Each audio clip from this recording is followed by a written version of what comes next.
تو آئے میرے ساتھ جائیں.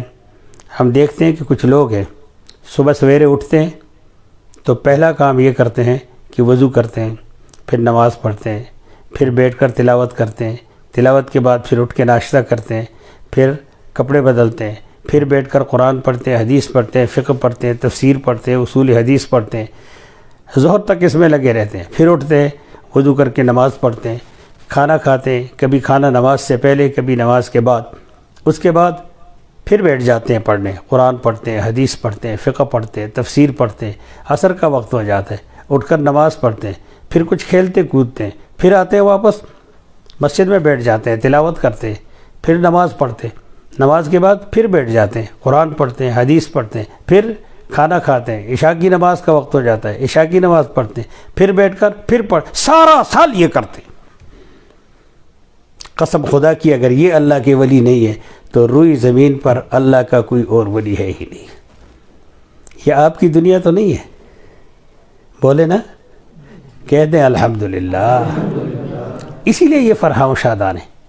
بندہ کو جب اس زندگی کا پتہ چلا تو سب کچھ چھوڑ چھاڑ کر یہ زندگی اختیار کر لی اور اب تک زندگی گزر رہی ہے. ہاں بندہ کی کچھ مشکلات ہیں، لیکن ان مشکلات کا سبب یہ نہیں ہے کہ میں نے تعلیم و تعلم دین کا شعبہ اختیار کیا ہے. مشکلات کا سبب اور ہے کہ بہت چھوٹا آدمی ہو کر بہت بڑا خواب دیکھا ہے، اس لیے بعض اوقات بہت تھک جاتا ہوں تو پھر شیطان پریشان کرنے لگتا ہے. لیکن ایک جملہ جب میں اس پر سوچتا ہوں تو میری ساری تھکاوٹ دور ہو جاتی ہے. جب میں دیکھتا ہوں کہ لوگ قرآن پڑھ رہے ہیں، تہجد پڑھ رہے ہیں، چہل پہل ہے، اور چہل پہل کیا ہے، سب دین کی بہار ہے صبح سے شام تک. تو پھر وہ گاڑیوں کے پیچھے جو ایک جملہ لکھا ہوتا ہے کہ رولتے گئے پر چس بڑی ہے، اس سے ساری تھکاوٹ ہماری دور ہو جاتی ہے. دوسرا کام دعوت دین کا کام ہے. دعوت دین کے بہت سے ذرائع ہیں، لیکن ایک ایسا نیٹ ورک دعوت دین کا جس میں دو خوبیاں ہیں. ایک یہ کہ وہ اسلام کے روز اول سے آج تک قائم ہے اور دنیا کے ہر حصے میں قائم ہے، اور دوسرا یہ کہ اس میں آپ کے مخاطب مجبور ہیں آپ کی بات سننے پر. آپ کو معلوم ہے وہ نیٹ ورک آپ کے پاس ہے. 22 کروڑ کی آبادی میں اگر 25,000 پر بھی آپ ایک مسجد سمجھ لیں تو لاکھوں مسجدیں، لاکھوں مسجدوں میں تقریباً ایک وقت تھوڑے تھوڑے فرق کے ساتھ کروڑوں آدمی لاکھوں آدمیوں کے پیچھے کھڑے ہوتے ہیں اور پھر وہ ان کی طرف رخ کر کے بیٹھتا ہے. یہ مجبور ہیں، جمعہ کے دن جمعہ آ کر پڑھنے پر مجبور ہیں، بیٹھے ہوئے ہیں. اس وقت اگر آپ ان کا ایک آدھ منٹ لے لیں اور کام کی بات کہیں، 1 منٹ 2 منٹ 3 منٹ کی آپ کی تقریر ہو، لیکن اس تقریر کے لیے آپ کی تیاری ہو. پہلے آپ سوچیں کہ آپ کیا کہہ رہے ہیں، پھر جب یہ سوچ لیں پھر اس کے لیے الفاظ کا انتخاب کریں، پھر وہ الفاظ لکھیں، پھر وہ الفاظ بار بار پڑھیں، پھر اس کے بعد اس کو ریکارڈ کریں.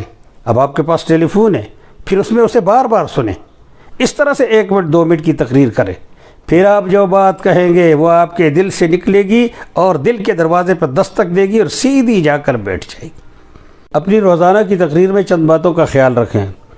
ایک بات تو یہ عرض کی میں نے کہ معنی کا انتخاب کریں، اس کے بعد الفاظ کا انتخاب کریں، الفاظ لکھیں، ان کو بار بار پڑھیں، اس کے بعد تقریر ریکارڈ کریں، اسے بار بار سنیں.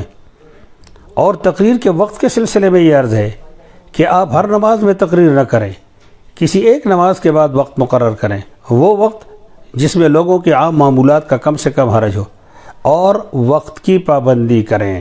یہ بہت زیادہ ضروری بات ہے. آپ کی تقریر 2 منٹ، بہت زیادہ ہو تو 3 منٹ، اور انتہائی ناگزیر ہو تو 5 منٹ ہو، لیکن اس کا پہلے سے اعلان ہو. اور 3 منٹ کے معنی 3 منٹ ہی ہوں، 3 منٹ 1 سیکنڈ نہ ہو، وگرنہ لوگ حاضر نہیں ہوں گے. کتنا بڑا نیٹ ورک ہے، کتنا بڑا نیٹ ورک ہے، لیکن آپ اس سے بے خبر ہیں.